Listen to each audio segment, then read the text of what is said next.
La bienvenida al doctor Vendrell Desiluze, lo dije bien, doctor, Sí. jefe del posgrado internacional de la Universidad La Salle, quien es otro experto que nos tiene que tratar de dilucidar qué está sucediendo, sobre todo en su experiencia en las finanzas, en la economía. ¿Qué está pasando? El mundo se quedó paralizado, en shock, no pasó nada con los mercados como ya veíamos. ¿Y qué estamos esperando hacia el futuro, doctor? Bien, es muy interesante lo que está pasando, especialmente desde un punto de vista económico.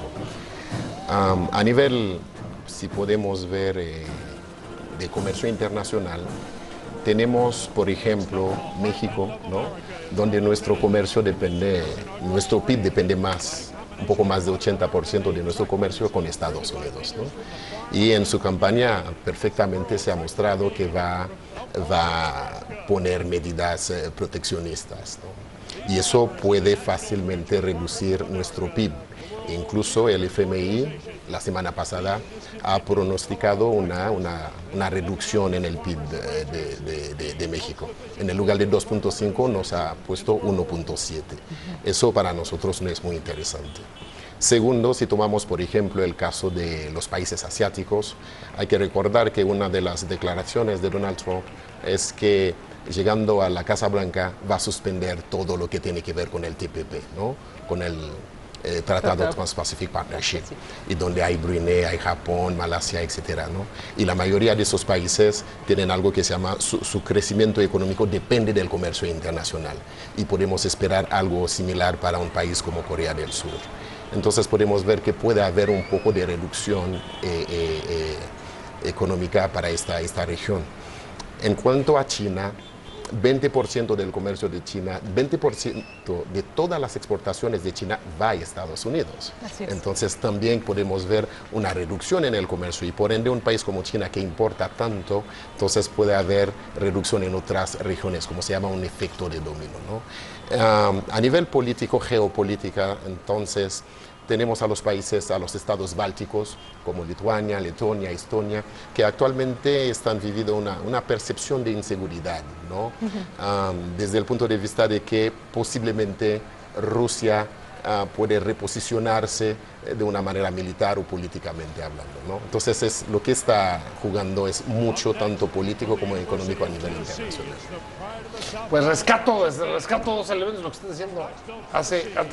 Justo antes de que llegaras, no sé si te tocó escucharlo, decían que la expectativa para el rato, el último acto que le queda a Donald Trump, es saber si baila o no.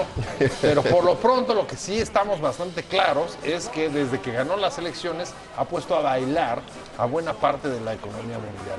Y la ha puesto a bailar después de un gran periodo en el que el viento del comercio internacional estaba apagado, quizá desde la crisis de 2008. ¿Cómo relacionar, si tú crees que haya una relación entre, digamos, este resurgir de políticas proteccionistas, nacionalistas de Trump, respecto a condiciones como esas, la falta de viento del comercio, no de hoy, sino, digamos, quizá de una crisis de la que todavía no nos recuperamos, como es la de 2008 o 2009. Ahora bien, hay que ver, su lema de campaña fue vamos a hacer América grande otra vez, ¿no? Y eso es atraer muchas inversiones que tienen los grandes corporativos americanos hacia Estados Unidos.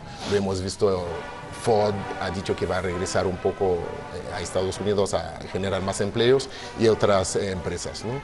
Ahora, es una campaña donde mucha gente ve que es populista, ¿no? Incluso en el discurso inaugural lo ha dicho, ¿no?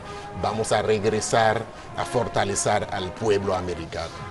Entonces eso viene a romper todo, como acabas de decir, un discurso que tiene más de 15, 20 años, desde que el NAFTA, en fin, ha puesto en marcha, ¿no? Entonces, por eso ahora no sabemos qué es lo que va a suceder bien, pero lo que sí es que el mercado está bailando, ¿no? Lo hemos visto en el peso mexicano y en otras monedas a nivel internacional. Doctor, a ver, tú iniciabas tu exposición, ¿no?, con el tema de que si amenazó con que va a salir del TPP. Yo recuerdo que el año pasado, cuando anuncia que su interés de salirse y de ya no seguir negociando, Japón dice, pues si es Estados Unidos, si Estados Unidos ya no entra, ¿ya para qué lo hacemos? ¿Qué consecuencias, porque es algo que no está ahorita, está discutiéndose, por ejemplo, en el Senado mexicano, qué consecuencias habría que no entrara Estados Unidos o que incluso ya no pasara nada de las negociaciones y que el TPP no se cristalizara? Bien, el TPP sin Estados Unidos le falta fuerza. Es el país más grande, es el que más compra.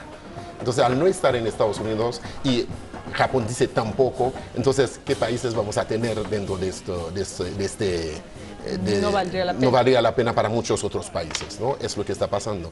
Ahora bien, la respuesta tendría que ser una política desde adentro, un crecimiento desde adentro. ¿Qué políticas internas tenemos en caso de que realmente vienen estas amenazas y son realidades? ¿Qué políticas internas económicas tenemos para poder impulsar el mercado interno? Y respecto al Tratado de Libre Comercio, ¿cuál sería, y es que lo comentábamos hace un momento, si nos salimos, si renegociamos e iniciamos una guerra comercial, ¿cuál es la mejor estrategia para hacer frente a esta amenaza? Salir no es tan interesante para nosotros. Creo que hay que ver cuál va a ser los pasos de Donald Trump. Creo que tampoco lo va a cancelar, porque dentro del Tratado de Libre Comercio el país que más gana es Estados Unidos, ¿no? Después Canadá y nosotros después, ¿no? Entonces, pensar una salida del TLCAN o TLC de América del Norte es difícil, pienso yo, ¿no? Que lo pueden cancelarlo. Bueno, en caso de que llegue a suceder, bueno, no nos queda de otra poner orden en casa. Tanto orden político, orden económico, orden social, ¿no? A ver, pero dejan ponerlo así en términos muy simples. La joya de la corona del TLC fue la apertura de las automotrices, que ha sido un motor de la economía mexicana en los últimos años. Así es.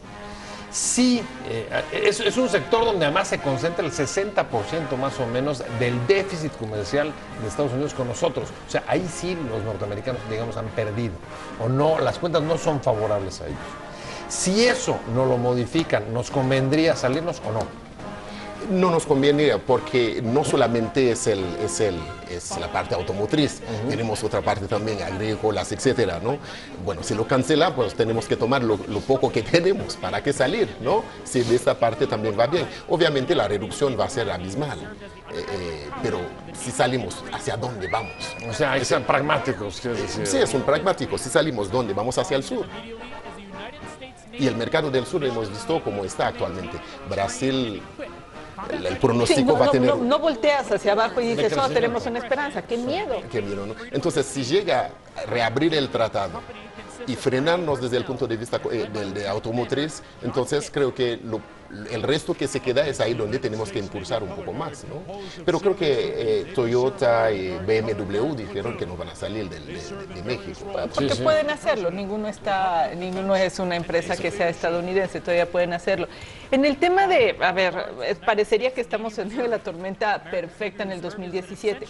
Tenemos una situación donde está el tema de las gasolinas y con todo este impacto que tiene, tenemos la incertidumbre de Donald Trump. ¿Qué nos separa el destino, doctor?